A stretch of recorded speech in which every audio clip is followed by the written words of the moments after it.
بسم اللہ الرحمن الرحیم۔ خواتین و حضرات، میں سب سے پہلے تو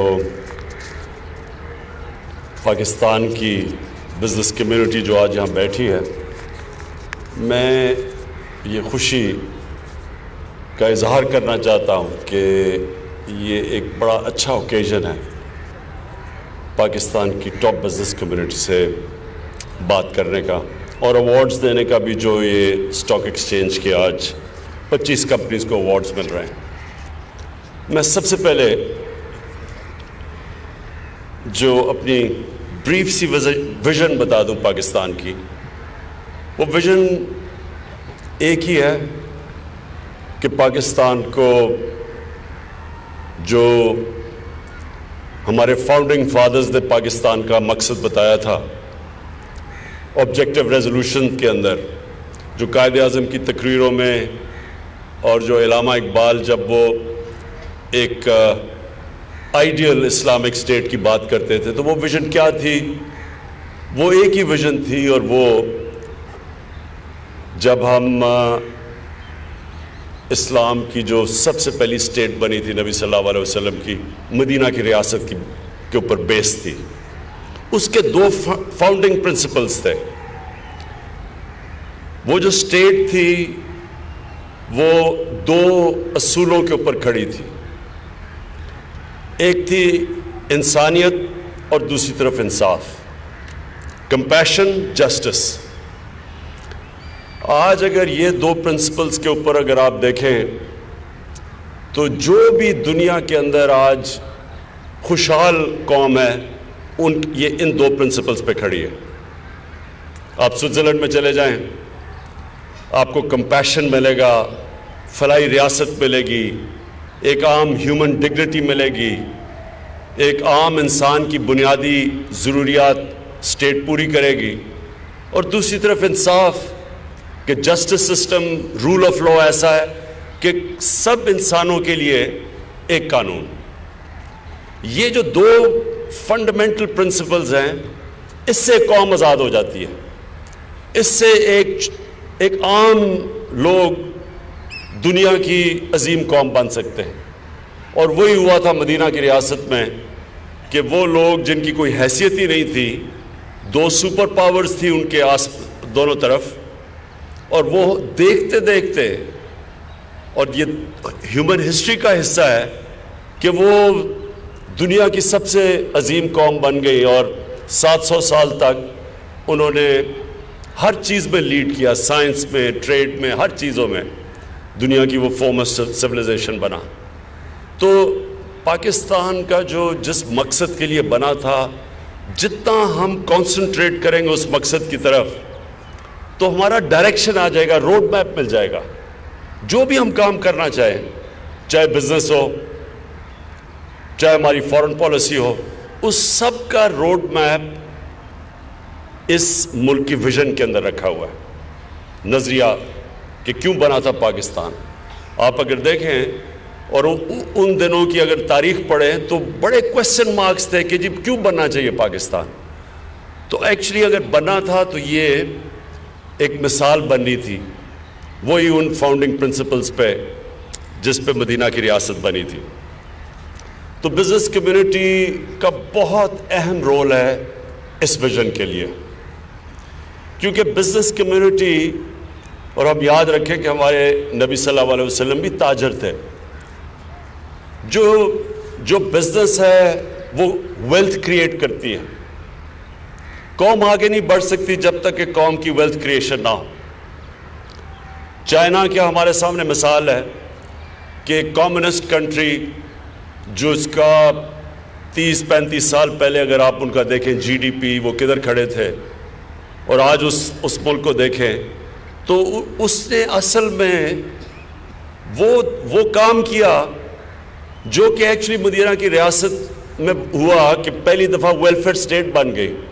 اور ویلفیئر اسٹیٹ کا مطلب کہ ریاست نے اپنے کمزور طبقے کی ذمہ داری لے لی، اور پھر پہلی دفعہ ایک ریاست نے معذوروں کی، بیواؤں کی، غریبوں کی، یتیموں کی ریاست نے ذمہ داری لی، جو کہ آج اسکینڈینیویا کے اندر ہے، یورپ میں ہے، بلکہ امریکہ میں بھی جو کہ کیپٹل سوسائٹی ہے اس میں بھی کافی تر ایک اسٹیٹ ذمہ داری لیتی ہے کمزور طبقے کی۔ چائنا نے ویلتھ کریٹ کی اور اس ویلتھ کریٹ کر کے جو دنیا کی تاریخ میں کبھی نہیں ہوا کہ 70 کروڑ لوگوں کو غربت کی لکیر سے 30 سال میں نکالا۔ یہ ایک بہت بڑی ہمارے ملک کے لیے مثال ہے، ماڈرن مثال ہے۔ تو ویلتھ کریشن تب ہوگی جب ہماری بزنس کمیونٹی کے لیے آسانیاں ہوں گی، پراسپر کرے گی۔ اس کے لیے ہماری گورنمنٹ کا کام فیسیلیٹیشن ہوگا، ان کی مشکلات کم کریں، جس کو as of doing business world bank کہتا ہے۔ تو ایک تو یہ بڑی کامیابی ہے کہ مشکل سرکمسٹانسز میں جو حکومت ملی کہ 28 پوائنٹس ہم اوپر گئے ایز آف ڈوئنگ بزنس میں۔ یہ کامیابی ہے کہ پہلا سال حالانکہ ہم سمجھ رہے تھے کئی چیزیں گورنمنٹ کی ہمیں پوری طرح سمجھ نہیں تھی، یہ نہیں اندازہ تھا کہ ڈیٹیریشن اور کس طرح جب ایک سسٹم کولیپس کرتا ہے، جب آپ میریٹوکریسی ختم کرتے ہیں تو ساری بیوروکریسی کے اندر ہر ایریا کے اندر ہم ہر گورنمنٹ کارپوریشن سارے تاریخی نقصان کر رہے تھے۔ تو اس کے اندر ایز آف ڈوئنگ بزنس کرنا، جبکہ ایک انسٹیٹیوشنل کولیپس تھا پاکستان میں، اور پاکستان بلکہ جہاں تک مجھے پتہ ہے 2013 سے 2018 تک 28 پوائنٹ نیچے گرا تھا ایز آف ڈوئنگ بزنس میں۔ تو ایک تو وہ شروع میں پوری کوشش کی ہم نے، میں پرائم منسٹر آفس سے ڈرائیو کرتا ہوں اس کو ایز آف ڈوئنگ بزنس میں کہ لوگ ہماری بزنس کمیونٹی کے لیے آسانیاں پیدا کریں۔ اس کے لیے ابھی خیر یہ تو ایک شروعات ہے، بڑا ہمیں آگے کرنا ہے۔ ہم باقی دنیا کے بھی ماڈل سٹڈی کر رہے ہیں کہ کیسے انویسٹرز اور بزنسز کے لیے آسانیاں پیدا کریں۔ ایک جو مسلسل ایک مسئلہ آتا تھا بزنس کمیونٹی سے وہ نیب کا تھا کہ ہمیں بار بار جب ہم بزنس کمیونٹی سے ملتے تھے تو ایک نیب کا خوف تھا کہ کسی کو بھی پروب کر سکتی تھی نیب۔ آپ سب کو یہ سن کے خوشی ہوگی کہ آج ہماری آرڈیننس نکل آئی ہے اور نیب کو بزنس کمیونٹی کو ہم نے آرڈیننس کے ذریعے بزنس کمیونٹی کو انسولیٹ کر دیا ہے نیب سے۔ یا مجھے پتہ ہے میرے کئی دوست بھی بیٹھے ہوئے جن کو کافی خوشی ہوگی سن کے، کیونکہ ان کے اوپر بھی نیب کے کیسز چل رہے تھے۔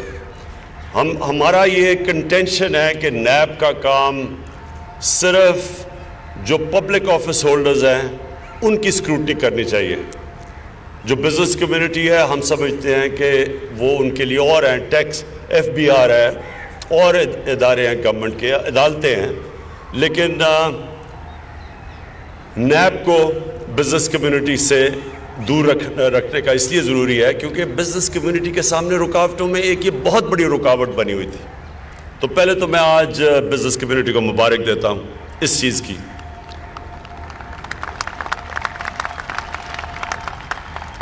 اس کے بعد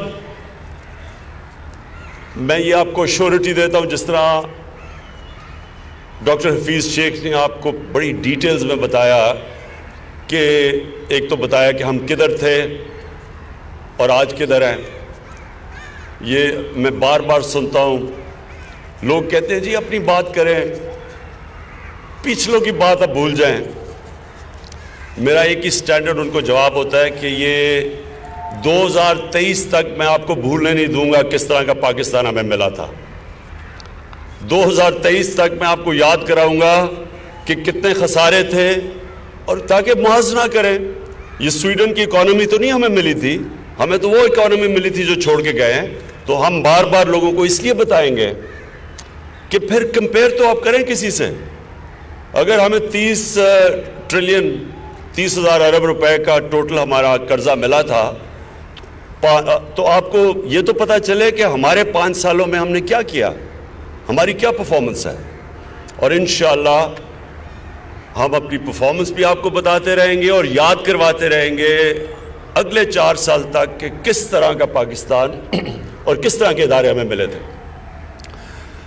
یہ میں آپ کو شیورٹی دیتا ہوں کہ ہماری ٹیم یہاں بیٹھی ہوئی ہے، اکنامک ٹیم ہر وقت آپ کے لیے اویلیبل ہوگی. جو بھی آپ کے مسئلے مسائل میں خود آپ کے ساتھ مہینے میں 1 یا 2 مہینے میں ایک دفعہ ضرور ملتا ہوں. میں خود سنتا ہوں کہ بزنس کمیونٹی کو کس طرح کے مسئلے مسائل آ رہے ہیں، اور میں آپ کو شور کرتا ہوں کہ یہ اس لیے نہیں کہ کسی سے میری واقفیت ہے اس لیے میں ان کے مسئلے حل کروں گا، اس لیے کہ یہ پاکستان کی ضرورت ہے. ہمارے ملک کی ضرورت یہ ہے کہ ہماری بزنس کمیونٹی فلرش کرے. ہمارے ملک کی ضرورت یہ ہے کہ انویسٹر پیسے بنائیں. جب انویسٹر پیسے بنائیں گے تو اور انویسٹر آئیں گے. انویسٹرز کے لیے انفارچونیٹلی 1960 کی دہائی 60s کے بعد ہمارا ایک مائنڈ سیٹ بدل گیا، اور ایک وہ جو سوشلسٹ مائنڈ سیٹ آیا. سوشلزم کی ایک تو یہ بڑی اچھی چیز ہے کہ کمزور طبقے کے لیے ایک حکومت کوشش کرے اور ان کو کشن ملے اور ویلفیئر سٹیٹ، لیکن جو نیگیٹو چیز اس کی آ گئی وہ یہ کہ کسی طرح پروفٹ میکنگ، نفع کمانا، پیسہ بنانے کو ایک قسم کا جرم سمجھا گیا، اور وہ پاکستان کا بہت ایک غلط راستہ ہم نے لے لیا جس میں بیوروکریسی بھی اور جو لیڈرشپ کا مائنڈ سیٹ ایک قسم کا پروفٹ میکنگ کے خلاف چلا گیا. پروفیٹیرنگ اور پروفٹ میکنگ میں بہت فرق ہوتا ہے. پروفٹ میکنگ ہوگا تو لوگ بزنس میں آئیں گے، انویسٹ کریں گے. تو وہ ہم نے جو مائنڈ سیٹ ہماری حکومت چینج کرنے کی کوشش کر رہی ہے کہ ہم چاہتے ہیں کہ لوگ پیسے بنائیں، ہم چاہتے ہیں لوگ پروفٹس بنائیں، اس لیے ہم چاہتے ہیں کہ ان کے لیے آسانیاں پیدا ہو. اور انشاءاللہ آپ دیکھیں گے کہ جو 2020 ہے، یہ 2019 تو سٹیبلائزنگ کا سال تھا. ڈاکٹر حفیظ شیخ نے آپ کو ایک لینتھ بتایا کہ کیا کیا ہم نے کوششیں کی، کس طرح کے ڈیفیسٹس تھے. کرنٹ اکاؤنٹ ڈیفیسٹ کا سب سے بڑا مسئلہ تھا، روپے کے اوپر پریشر پڑا ہوا تھا، فورن ایکسچینج ہمارے ڈپلیٹ ہو چکے تھے، ڈالرز ہمارے پاس تھے نہیں. 10,000 ارب ڈالر کا ہم نے قرضوں کی قسطیں واپس کرنی تھی جو کہ پچھلی حکومتوں نے قرضے لیے ہوئے تھے، اور ایک سیریس ڈیفالٹ کا خطرہ تھا. اور جو بھی آپ سب جانتے ہیں کہ اگر ڈیفالٹ کر جاتے خدا نہ خواستہ، تو اگر آج لوگ کہہ رہے ہیں کہ مہنگائی ہے یا مشکلات ہیں، تو ڈیفالٹ کے اندر تو پاکستان کی اکانومی میلٹ ڈاؤن کی طرف چلی جا رہی تھی. اور جو مہنگائی اور جو روپیہ نے گرنا تھا وہ آپ سب جانتے ہیں، جو بھی سمجھتا ہے ایشو کو، جو ہمارے سامنے ہے کئی لیٹن امریکن ملک کے اندر جو ہو رہا ہے یا ابھی لیبنن میں جو ہو رہا ہے. تو اس لیے مشکل وقت سے گزرے، اللہ نے کرم کیا، سٹیبل ہوا، روپیہ سٹیبل ہوا، کانفیڈنس بزنس کا آیا. اور یہ جو 2020 ہے یہ انشاءاللہ ہمارا وہ سال ہے گروتھ کا، جس میں ہم پوری کوشش کریں گے آگے بھی اپنی انڈسٹری کو انسینٹیوائز کرنے کا، لوگ انویسٹ کریں، بزنس کمیونٹی کی مدد کریں گے. اور خاص طور پہ اب ہمیں توجہ دینی ہے اسمال اور میڈیم انڈسٹری، ان کی خاص طور پہ اب مدد کرنی ہے. ان کے لیے سارا وقت مسلسل ہم ڈسکس کرتے رہتے ہیں، ہمارا اپنے اسٹیٹ بینک کے گورنر سے بھی اور حفیظ شیخ سے بھی کہ کیسے ہم نے، اور پھر رزاق داؤد سے بھی کہ کیسے ہم نے اپنے چھوٹے اسمال اور میڈیم انڈسٹری کی کیسے مدد کرنی ہے، کس طرح ہم نے ان کو قرضے دینے ہیں. ابھی انٹرسٹ ریٹ اوپر ہے، انشاءاللہ وہ بھی نیچے آ جائے گی. تو کیسے ہم نے اپنے چھوٹے سرمایہ کار کی مدد کرنی ہے. تو یہ جو 2020 ہے یہ وہ انشاءاللہ سال ہے جب کہ ہم انویسٹمنٹ کے اندر پورا انویسٹرز کی مدد کریں گے، انویسٹمنٹ کو انکریج کریں گے، بزنسز کو انکریج کریں گے. اور انشاءاللہ جو بڑا مسئلہ ہے پاکستان کا، نوکریاں دینا، جاب کریشن، اس کو پورا جاب کریشن کے اوپر لگیں گے.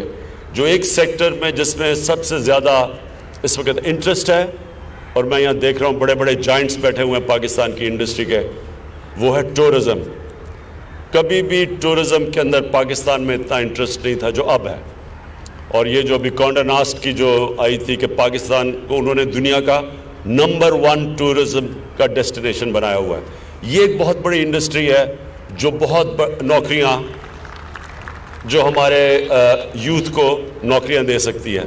اور یہ ایسی بھی چیز ہے کہ پاکستان کو جو ہمیں مسئلہ پڑا رہتا ہے فارن ایکسچینج کا، ڈالرز کا، اس سے بہت بڑی ڈالرز کی انفلو آ سکتی ہے پاکستان میں. آپ سب کے لیے صرف میں تھوڑی سی فگرز آپ کو ٹورزم کی دوں کہ سوئٹزرلینڈ کے اندر ہر سال جو ٹورزم سے سوئٹزرلینڈ پیسہ کماتا ہے وہ 80 ارب ڈالر ہے. اور یہ جو ہمارا ناردرن ایریاز ہیں جس کو یہ کانڈا ناسٹ میگزین نے اس کے اوپر جو پاکستان کو نمبر 1 ڈیسٹینیشن رکھا ہے، یہ سوئٹزرلینڈ کا دگنا سائز ہے صرف ہمارے ناردرن ایریاز. اس کے علاوہ ریلیجس ٹورزم میں پاکستان شاید ہی دنیا میں اتنی پرائم لوکیشنز ہو، چار ڈفرنٹ مذہب کی جو کہ پاکستان کے پاس ہیں. اور اس کے علاوہ یہ سارا ہمارا مکران کوسٹ جس میں ایسی سینڈی بیچز ہیں جو کہ شاید دنیا میں کہیں نہ ہوں، جو بالکل ابھی تک کسی نے ایکسپلور نہیں کیا، اس میں بھی باہر سے بڑا انٹرسٹ آ رہا ہے. تو میں اپنے بھی یہاں بزنس کمیونٹی کو کہوں گا کہ یہ جو ٹورزم کا پوٹینشیل ہے یہ ایکسپلوڈ کر گیا پاکستان میں. ابھی انٹرنل ٹورزم اتنی بڑھ گئی ہے کہ کہیں بھی ناردرن ایریاز میں جب لوگ جاتے ہیں جگہ نہیں ہے لوگوں کے پاس رہنے کی. لیکن جو اصل جب ریزورٹس کی طرف ہم جائیں گے تو وہ اور زیادہ پیسہ لے کے آئے گا، کیونکہ اس وقت جو باہر بھی پاکستانی ہماری 80 سے 90 لاکھ پاکستانی باہر ہیں، ان میں بہت انٹرسٹ ہے کہ وہ گرمیوں میں اب پاکستان آنا چاہتے ہیں. ایک جو ایڈورس فال آؤٹ ہے اسلاموفوبیا کا، وہ پاکستان کے لیے ایک قسم کا پازیٹیو ہو گیا ہے کہ لوگ فیملیز کو اب پاکستان گرمیوں میں لانا چاہتے ہیں، اور ہمارے ناردرن ایریاز میں خاص طور پہ بہت ہیوی رش ہو گیا. تو میں یہ صرف آپ کو فلیگ کر رہا ہوں کہ یہ ایک پوٹینشلی بہت بڑا ایک ایونیو ہے جو کہ ابھی تک ہم نے ایکسپلور نہیں کیا ہوا. میں پھر سے آپ سب کا آج شکریہ ادا کرتا ہوں. آج مجھے یہ انوائٹ کیا اس کے اوپر، اور میں جو 25 کمپنیز کو جو آج ایوارڈ جیتا ہے جن کو، ان کو بھی ابھی سے ہی مبارک دیتا ہوں. شکریہ.